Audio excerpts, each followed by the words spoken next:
Yasamal rayonunda dəhşətli qətl hadisəsi baş verib. Hadisə rayonun Abbas Mirzə Şərifzadə küçəsində 52 saylı məktəbin yaxınlığında hal-hazırda dayandığımız bu ərazidə qeydə alınıb. Məlumata görə 14 yaşlı yeniyetmə özündən 1 yaş böyük tanışı ilə həmin bu ərazidə mübahisə edib. Mübahisə zamanı 14 yaşlı yeniyetmə 15 yaşlı tanışına bıçaqla xəsarət yetirib. Həmin bıçaq zərbəsi zərər çəkmişin şah damarına tuş gəldiyindən hadisə yerində qan itirib və yaralı ağır vəziyyətdə xəstəxanaya çatdırılsa da onun həyatını xilas etmək mümkün olmayıb.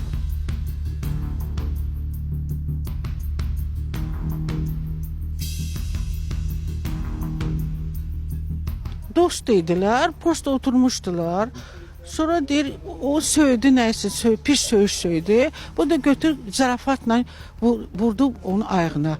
Özü qan damarına vurdu. Ona görə skora gələnə qədər çox qan itirib uşaq. Çox uşaqlar vardı ətrafında. Yox, heç kəs yox idi. İkisi də oturmuşdular axşam.